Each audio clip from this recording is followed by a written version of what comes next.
Jai. Beloved God, help us all to love you more and more and more and more and still yet more till we become worthy of union with you, and help us all to hold fast to beloved's Baba's Dham until the very end. Avatar Meher Baba Ki Jai. Avatar Meher Baba కీ జై. ప్రీతం మెహేర్ బాబా, నీవు ప్రసాదించిన ప్రవచన సారం గ్రహించవలసిన తీరులో గ్రహించి సదవగాహన చేసుకొని వాటిని మా జీవనములలో ఆపాదించుకొని నిజాయితీతోడను నిర్మల ప్రేమతోడను వాటిని ఆచరించులాగున మా అందరినీ ఆశీర్వదించు. అట్టి ఆచరణీయత జీవన శైలిలో జీవించినట్ల మమ్ములందరినీ అనుగ్రహింపుము. అవతార్ మెహేర్ బాబాకి జై. అందరికీ ప్రేమపూర్వక జై బాబాలు. ఈరోజు కూడా మెహర్ ప్రభుని మనం ఆయనతో సహజీవనం సాగించుకునే సదవకాశాన్ని భాగ్యాన్ని కలుగజేశారు. అందుచేత ఆ పద్మనాభుడికి, ఆ శేషసాయికి మన తరపున, ప్రపంచ జనాభా తరపున 1,000,000,000 పాదాభివందనాలను సమర్పిస్తూ మనం ఈ సహజీవనంలో 10వ భాగం ప్రభుత్వంతో మనం చదువుకుంటున్నాం. ఆ క్రమంలో 4,157వ పేజీకి వచ్చాం. ఒకసారి పుస్తకాలు చూసుకోండి. ఇప్పుడు కాస్త ముందుకు వెళ్ళడానికి ప్రయత్నం చేద్దాం. మీరు విశ్వాసపూర్వకంగా మీద పేరాలు, మీరు విశ్వాసపూర్వకంగా నా ఆదేశాలను తప్పకుండా పాటించండి. ఆ పాటించడం ఎలా ఉండాలంటే, అసలు మీరు జీవితానికి ఆలంబన అదే అన్నట్టుగా, అనగా అసలు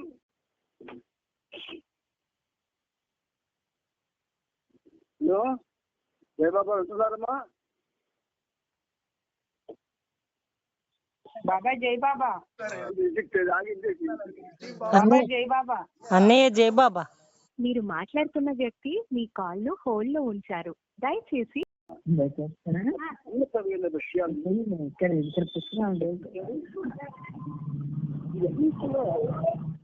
మన జీవితానికి ఆలంబన అంటే ఒక విధంగా ఆధారభూతమైనవి, ఆభరణాలు లాంటి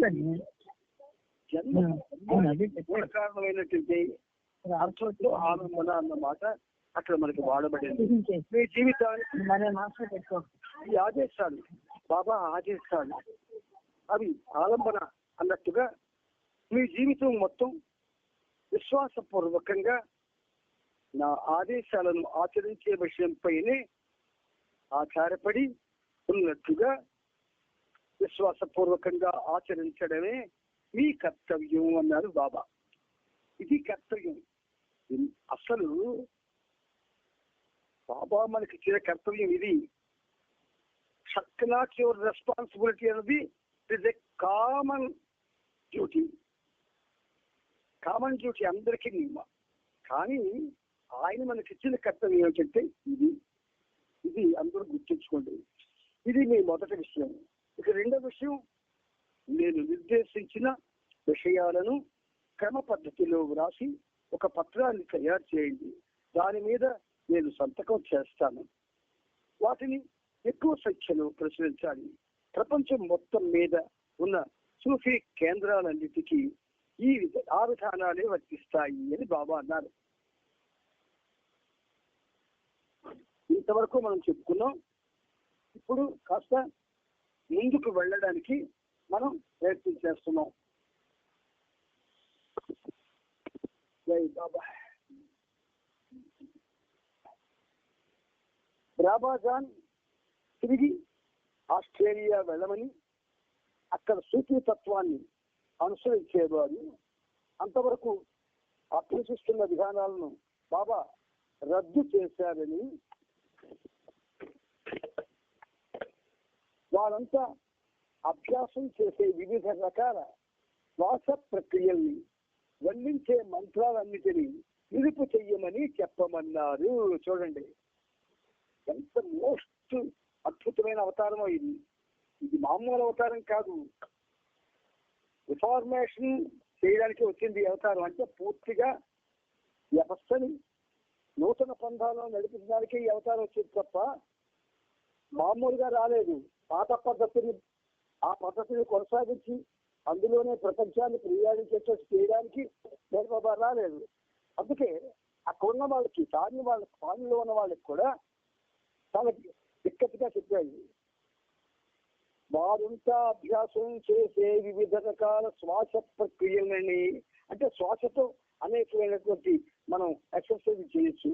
వాటిని వల్లించే మంత్రాలన్నింటినీ, వాళ్ళలో కూడా మంత్రాలు ఉన్నాయి.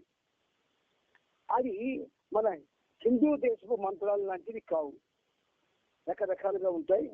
అందులో శుభ్రం ఎక్కువ ఉంటుంది. నిలుపు చెయ్యమని చెప్పమన్నారు. ఆ రోజే బాబాజాన్ మెట్ల బీచ్ నుండి బయలుదేరి ఆస్ట్రేలియా వెళ్ళిపోయారు. నిజానికి బాబా దర్శనానికి బాబాజాన్ అనేక సంవత్సరాలుగా వేచి ఉన్నాడు. బాబాను దర్శించిన క్షణం నుండే అతని హృదయం బాబాను సనాతన పురుషునిగా, యాన్షియంట్ వన్ గా గుర్తించింది. బాబా సమక్షంలో శాశ్వతంగా ఉండిపోవాలని తన కోరికను వెల్లడించాడు. కానీ లిటిల్ బీచ్ లో 3 రోజులు మాత్రమే బాబా తన సహవాస భాగ్యం అందించారు. బాబా తన ఆదేశాలను ఆస్ట్రేలియాలో సూఫీ తత్వాన్ని అనుసరించే వారికి వెల్లడించమని అతనికి చెప్పి పంపించేశారు.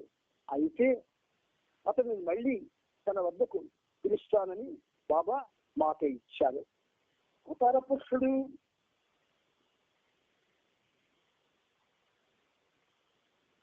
తాను చేసే కార్యక్రమానికి మనుషుల్ని తానే ఎన్నుకుంటారు. అలా ఎన్నుకున్న వాళ్ళకి ఆయన దగ్గర నుంచి పిలుపులు వస్తూనే ఉంటాయి. మెహర్ బాబాతో నా తొలి సమావేశము ఆ 10 సంవత్సరాల ఆధ్యాత్మిక సాధనకు పరాకాష్ట. విశ్వసించదగిన ఆదర్శవంతమైన మార్గదర్శి కొరకు చేసిన నా అన్వేషణ ఫలించిన సమయం ఇది. ఇప్పటికీ నాకు ఎదురవుతున్న ప్రతి కష్టాన్ని, ప్రతి అవరోధాన్ని ఆ వ్యక్తి అంటే బాబా ఇప్పటికే అధిగమించి వాటిని తన అధీనంలో గత 10 సంవత్సరాలలో నేను గొప్ప గొప్ప సూఫీ సిద్ధాంతాలను, విధానాలను ఆకళింపు చేసుకున్నాను. ఆకళింపు చేసుకోవడం అంటే ఒక విధంగా అవగాహన చేసుకోవడం. హిందూ వేదాంతాన్ని గురించి, బౌద్ధ మతాన్ని గురించి చక్కని విస్తృతమైన జ్ఞానాన్ని సంపాదించాను.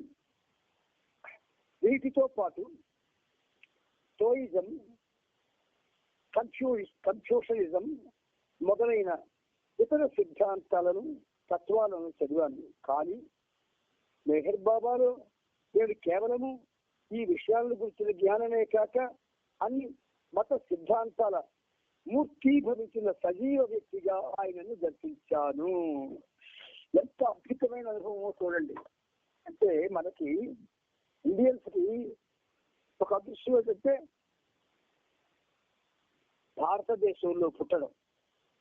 భారతదేశం ప్రార్థనలకి ఒక విధంగా భగవంతుడిని ప్రేమించే విధానానికి, ఆయన దగ్గర చేసుకోవాలని చేసే అనుష్ఠాన మార్గాలకి, కర్మలకి, యజ్ఞాలకి, యాగాలకి, ఇలా అనేకమైన వాటికి ఇది పుట్టినిల్లు భారతదేశం. ఇక్కడ పుట్టినవాడు ఖచ్చితంగా అవన్నీ నేర్చుకుంటాడు. కానీ ఫారినర్స్ కి మన భారతదేశ ఆధ్యాత్మిక సిద్ధాంతాలు కానీ విధానాలు కానీ పూర్తిగా తెలియవు. వాళ్ళు కొంతమంది వాళ్ళని వచ్చి బాబా ఉన్నప్పటి నుంచి కూడా బాబాతో సన్నిహిత సంబంధం పెట్టుకున్నారు కాబట్టి వాళ్ళకి అర్థమైంది భారతదేశంలో ఉన్నదేమిటి, పాశ్చాత్య దేశంలో ఉన్నదేమిటి అని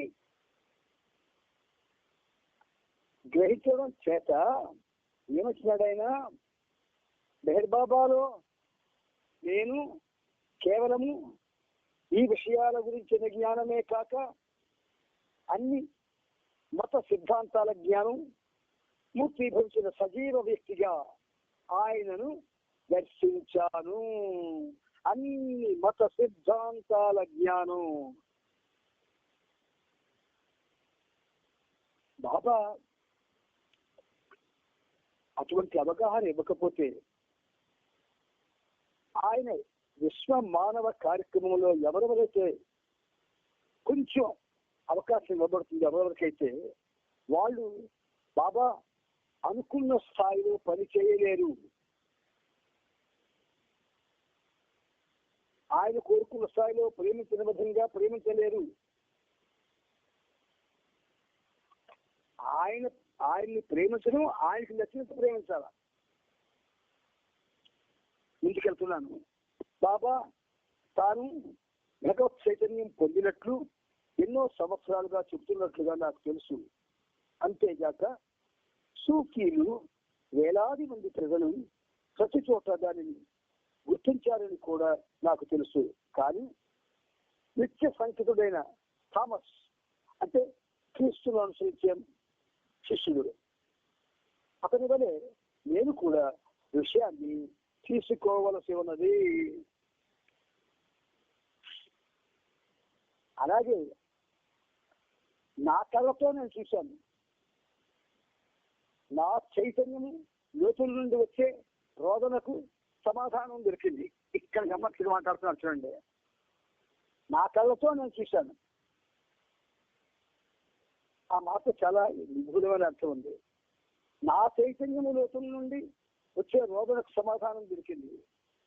ఈ భూమిపై నడయాడే భగవంతుని సజీవ రూపాన్ని దర్శించడం సాధ్యమే. అయితే ఖచ్చితంగా ఆ భగవంతుడిని నేను చూశాను. కాలం గడిచిన కొలది ఇదంతా కేవలం భావ ప్రేరితమైన మార్పు కాదనడానికి రుజువుగా ఈ సమావేశం జరిగిన కొలది రోజులకి నాలో నిజమైన సృజనాత్మక శక్తి మేలుకొంది. ఇప్పటికీ అది అలాగనే కొనసాగుతూ ఉన్నది. ఇన్నేళ్ళ నుంచి మనం మెహర్ బాబాతో జీవిస్తున్నాం.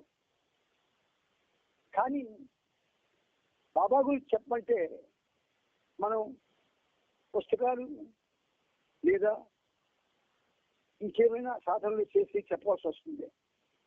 కానీ వీళ్ళు ఎలా కాదు, పాశ్చాత్యులు. వాళ్ళ జీవనం very very comfort and convenient for the improvement. చూడండి, ముందుకెళ్తున్నాను. మెహర్ బాబా నా హృదయాన్ని కరిగించి వేశారు. మెహర్ బాబా నా హృదయాన్ని కరిగించి వేశారు. భారతదేశంలో ఇలాంటి ఖచ్చితమైన స్టేట్మెంట్ ఇవ్వగలిగిన వాళ్ళు ఎవరున్నారు చెప్పండి. బాబా ఉన్నప్పుడు చాలా మంది ఉన్నారు. మెహర్ బాబా నా హృదయాన్ని కరిగించి వేశారు అన్నవాళ్ళు. నా బుద్ధిని వికసింపజేశారు. నేను కలిసిన ఏ ఇతర వ్యక్తి కూడా నాకు ఇలాంటి అనుభవం ఇవ్వలేదు. భారతదేశం చాలా పుణ్యభూమి. ఆధ్యాత్మిక ప్రయాణానికి అనుకూలమైన భూమి. అందుకు ఒక విధంగా భారతదేశం ఆధ్యాత్మిక సాధనకి కేంద్రం అయిపోయింది. కానీ వాళ్ళు ఫారినర్స్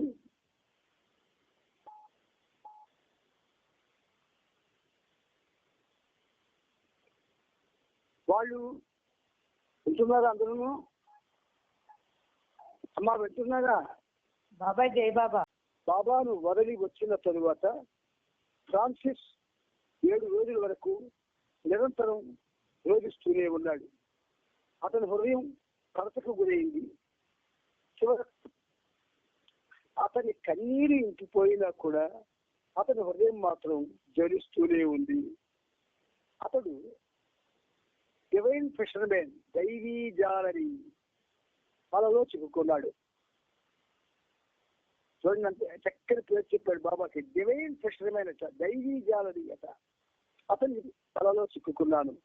నెహ్రూని దివ్య పాద పద్మాలకు తనను తాను సంపూర్ణంగా సమర్పించుకున్నాడు ఫ్రాన్సిస్ బాబా గాని. అంటే సమర్పించుకున్నాడు. ఈ తర్వాత పుస్తకం ఉంది. ఫ్రాన్సిస్ బాబా గాన్ మెహరాజాద్లో బాబా సన్నిధిలో నివసించేందుకు అనుమతి పొందడానికి ముందు 7 సంవత్సరాల పాటు ఈ దైవీ జాలరి తనకు దొరికిన ఈ విలువైన కానుకతో ఆడుకున్నాడు. బాబా మే 18వ తేదీ వరకు మృత్యు దీక్షలో ఉండేందుకు ఐవి చారిమానులకు అనుమతి దొరికింది. కానీ బాబా కాలిఫోర్నియా సందర్శించే సమయానికి వారిద్దరూ జూన్ 3, 4 తేదీలలో శాన్ ఫ్రాన్సిస్కోకి వెళ్ళాలని, తాను జూన్ 6వ తేదీన కాలిఫోర్నియాకు వచ్చేంత వరకు అక్కడే ఉండవలసిందిగా వారిద్దరిని ఆదేశించారు. అమ్మా వింటున్నారా? బాబా జై బాబా. బాబా అంటే ఇక్కడ నాకు తెలంగాణ మీద మారుతున్నాయి, అందుకు కొంచెం అనుమానం వస్తుంది. సరే, మే 14వ తేదీన ఉదయం 9 గంటలకు లగూన్ క్యాబిన్ లో బాబాతో ఆ కుటుంబం మరలా సమావేశమైంది. వారితో బాబా తాను చాలా ఉల్లాసంగా హాయిగా ఉన్నానని చెప్పారు.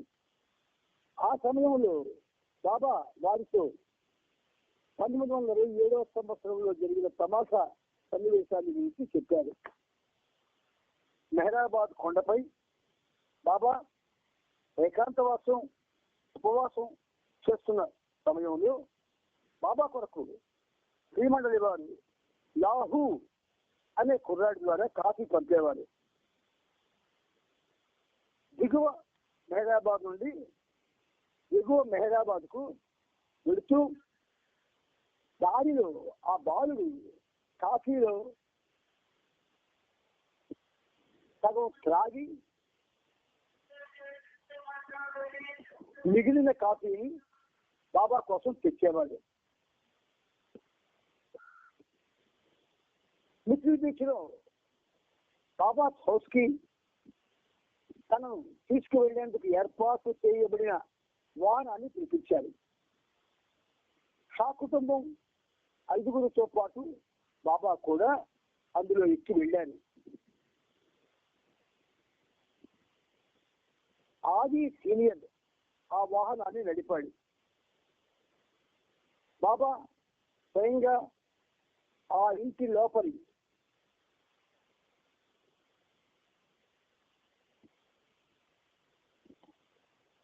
ప్రతి గదిని, ప్రతి భాగాన్ని షా కుటుంబ సభ్యులకు చూపించారు. వంటగదిలోకి వచ్చి ఇన్నేని ఉద్దేశించి అక్కడి ఆధునిక సౌకర్యాల ఏర్పాటును చూసి ఆమెను మెచ్చుకున్నారు బాబా. ముందు వరండా నుండి కనిపించే అట్లాంటిక్ మహాసముద్రాన్ని కూడా షా కుటుంబీకులకు బాబా చూపించారు. శ్రీనివాస్ ఉన్నావా నువ్వు? శ్రీనివాస్ లేనట్టున్నాడు.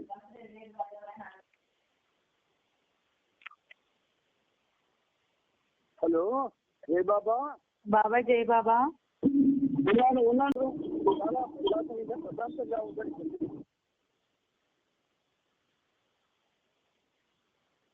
ఆమె ఉత్తర అమెరికా వారికి దక్షిణ అమెరికా ప్రజలకు ఉచ్చారణలో భేదాన్ని గురించి చెబుతూ వారు కానే అన్న పదాన్ని కేమ్గా ఉచ్చరిస్తారని చెప్పింది.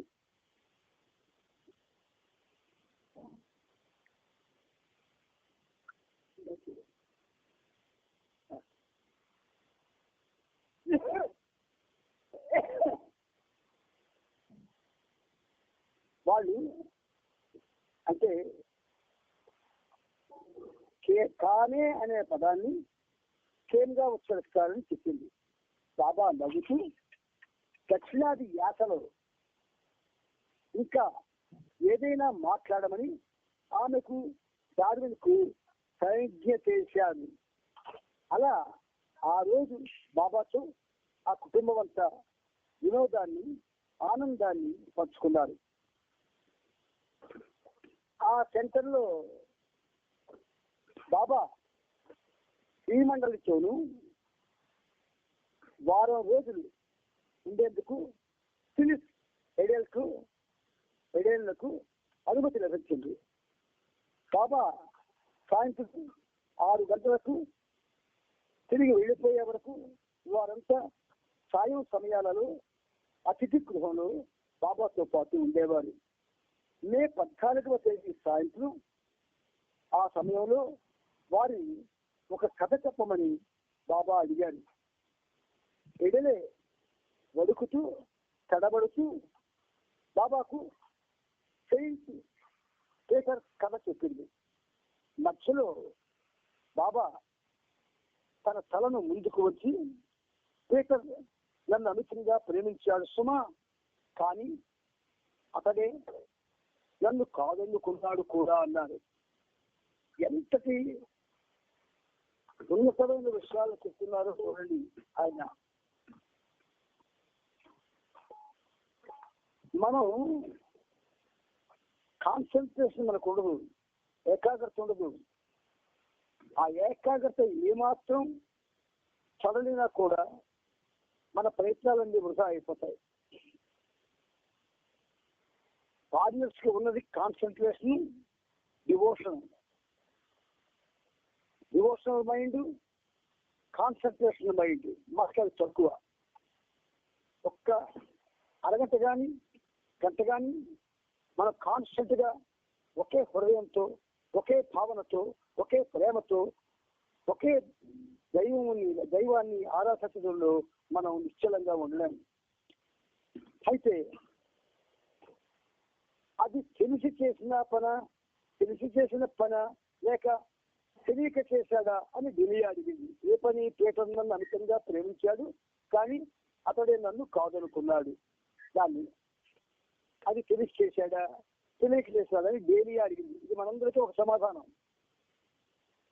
మనం బాబాను ప్రేమిస్తున్నాం, మనలో మనం కూడా ప్రేమించుకుంటున్నాం. మనలో మనం ప్రేమించుకున్న ప్రేమకి, బాబాను ప్రేమించే ప్రేమకి హస్తిమసకాంతరం, ఆకాశానికి భూమికి ఉన్నంత తేడా ఉండాలి. వచ్చి పోయేటటువంటి మనం, శాశ్వతంగా ఉండే ఆయన ఒకటి కాదు. ఇవన్నీ మనకి తెలిసి ఉండాలి. అందువల్ల ఈ భారతదేశంలో పుణ్యక్షేత్రాలకి, భక్తులకు, ఆధ్యాత్మిక గ్రంథాలకు, అనేకమైన విషయాలను వెల్లడి చేసేటటువంటి సాధు సత్పురుషులకు ఎన్నో అవకాశాలు ఉన్నాయి. ఇన్ని ఉన్నాయని బాబా చూసి కదా, మరి ఆయన ఎందుకు మళ్ళీ వచ్చేటప్పటికి వచ్చేమన్నాడు? నన్ను మాత్రమే ఆశ్రయించి ఉండండి, అలా ఉండలేని నాడు నన్ను విడిచిపెట్టేయండి అన్నారు. అందుచేత డేలియా అడిగినటువంటి ఆ ప్రశ్నకు సమాధానంగా జీసస్ని పీటర్ ప్రేమించినంతగా జీసస్ శిష్యులు ఎవరు ప్రేమించలేదు. అది అలా జరగవలసి ఉన్నది. అది భగవంతుని ఇచ్చ. అతనికి తెలిసే ఆ పని చేశాడు. ఆ తరువాత అతడు ఆ విషయాన్ని అవగతం చేసుకొని నన్ను తెలుసుకున్నాడు అన్నాడు బాబా.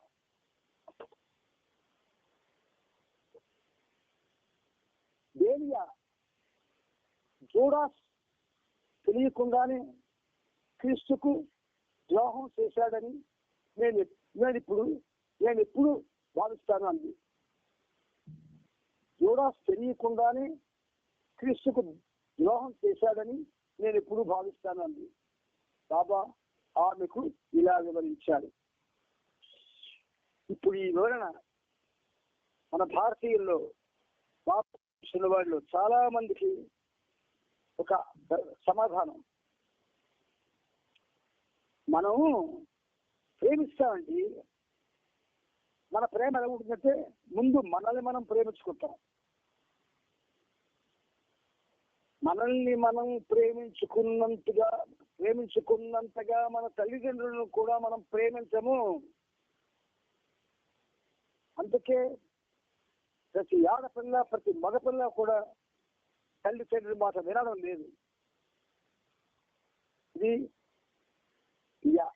మామూలు విషయం కాదు. ఇది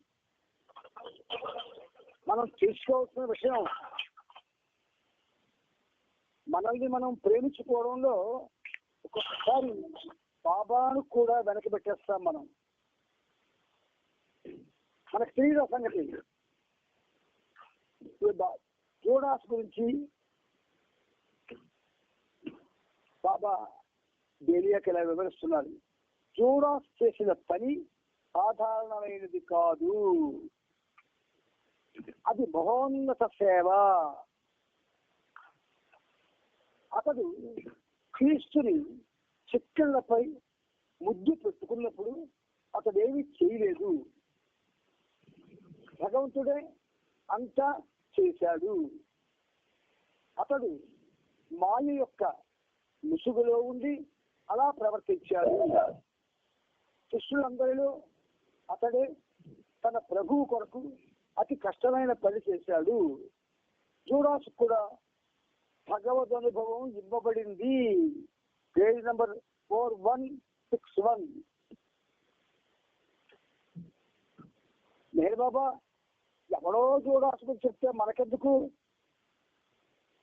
ఆ జూడాస్కు భగవద్ అనుభవం ఇవ్వబడిందంటే మనకెందుకు అన్న విధంగా ఆలోచించేటువంటి మనస్తత్వాలు మనందరికీ. మనకు ఆధ్యాత్మిక మార్గం కావాలి, దేవుడు కావాలి. కానీ మనకి ఏవేవి అలవాటు, ఏవేవి ఇష్టమో అదేవి వదులుకోము. జూడాస్ అలాంటి వాడు కాడు. బాబా ఆ విధంగా చెప్పాలంటే ఆనాడు బాబా క్రీస్తు రూపంలో ఉన్నప్పుడు ఆయనకి నమ్మిన భక్తులా సేవ చేశాడు. జూడాస్ కూడా భగవద్ అనుభవం ఇవ్వబడింది. ఎడెల్ ఫిలిస్ వైపు తిరిగి భగవంతుని పట్ల ప్రేమ తప్ప పరిగణించదగిన విషయం మరొకటి లేదు. మస్సులో అటువంటి ప్రేమ ఉంది. భగవంతుని చేరాలంటే సాధకుడు జాగ్రత్తగా వినండి. భగవంతుని చేరాలంటే సాధకుడు ప్రేమ అగ్నిలో మునిగిపోయి కూడా దాని నుండి క్షేమంగా బయటపడాలి. మనందరం భౌతిక అగ్నిలో మునిగిపోయి ఉన్నాం. ఇంకా ప్రేమాగ్ని అని చెప్తే మనెవరికి తెలియదు. ఈ విషయంలో నేను మాట్లాడుతున్నాను, బాబా ముందు కూర్చున్నాను. మనకి ప్రేమాగ్ని ఏమిటో తెలియదు. భోగి మంట తప్ప. భోగి మంట తెలుసు, ప్రేమాగ్ని తెలియదు. ఆ ప్రేమాగ్ని ఎవరికి తెలుసును అని అంటే, ఎవరికైతే భగవంతుడితో జన్మ జన్మల సన్నిహిత సంబంధం ఉండి ఆయన కోసం తప్పిస్తూ ఆయన గురించి నిరంతరం అన్నీ మానుకొని ఆలోచిస్తూ ఆయన నామస్మరణ చేస్తూ ఆయన దర్శనం కోసం తప్పిస్తూ ఎవరైతే ఉంటారో అలాంటి వాళ్ళు వేల సంవత్సరాల తర్వాత ఆ భాగ్యానికి దోచుకుంటారు. అంత కమనీయమైన రమణీయమైనటువంటి అత్యున్నతమైనటువంటి అనుభవం అది మనకు అక్కర్లేదు, మనెవరికి అక్కర్లేదు. It will frank and fair with all of you. అంత తప్పించుకోవడం లేదు మనం, ఏదో జస్ట్ బాబా మనకి వచ్చేవాడు కాబట్టి అందరు చేసినట్టు మనం చేద్దాము, అందరు చేస్తూ అందరూ ఉన్నట్టే మనం ఉందాము, అందరిలాగే ఉందామన్న ఒకే ఒక ఆలోచన తప్ప అంతకు మించి కష్టపడేటువంటి భక్తులు ప్రేమికులు వాళ్ళు పొందిన అనుభవాలు మేము పొందగలగాలి అన్న ఆలోచన విశ్వమంతా కూడా మన ఎవరిలో కూడా లేదు, అది రాదు కూడా. ఎందుకు ఈ విషయం బాబా మీకు చెప్పిస్తున్నాడంటే మనం ఎవరికి వాళ్ళు బాబాతో ముడి పెట్టబడలేదు. బాబా అంటాడు స్పిరిచువల్ లైఫ్ ఈజ్ డేంజరస్ అన్నాడు. ఆధ్యాత్మిక జీవితం చాలా ప్రమాదకరమైంది. మరొక మాట ఏమన్నాడు, ఇట్ ఈస్ నాట్ కలెక్టివ్. ఆధ్యాత్మిక జీవితం సామూహికం కాదు, వ్యక్తిగతం అన్నాడు. చాలా ఉన్నతమైన మాటలు బాబా మనతో మాట్లాడారు. అందుచేత ఇక్కడ బాబా మనకు చెప్తున్నటువంటి విషయాలు మనకు అవగాహన కావడానికి కూడా మనకు అనుభవం కావాలి. మనకు అనుభవం లేకుండా అవగాహన చేసుకోవడం కష్టం. అయితే ఇది లోతుగా మీకు వివరించడానికి బాబా ఈ పనిముట్టు చేత ఎందుకు ప్రయత్నం చేస్తున్నాడంటే, ఏమో ఒక్కరైనా ఇలా ఉండవలసి ఉండగా నేను ఇలా ఉన్నానని తెలుసుకుంటారేమోనని. 100 సంవత్సరాల తరువాత నాకు టైం అయిపోతే చెప్పండి. 100 సంవత్సరాల తరువాత ప్రజలంతా ఇక్కడ మనమంతా చేసిన పనుల గురించి, ప్రభు ఇక్కడ ఉన్నప్పుడు జరిగిన విషయాల గురించి మాట్లాడుకుంటూ ఉంటారు.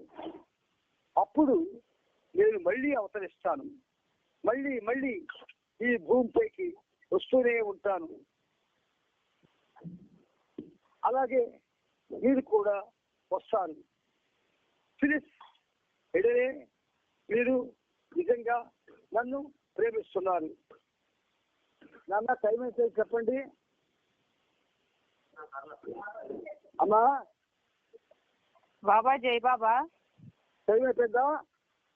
9:40 అయింది. 9:30 అయిపోయిందమ్మా. 9:30 అయింది. అయితే మనం ఇప్పుడు 41, 61వ పేజీలో నేను ఇవాళ మీకు ఈ సమావేశాన్ని ఆపేస్తున్నాను. జై బాబా తల్లి, జై బాబా, జై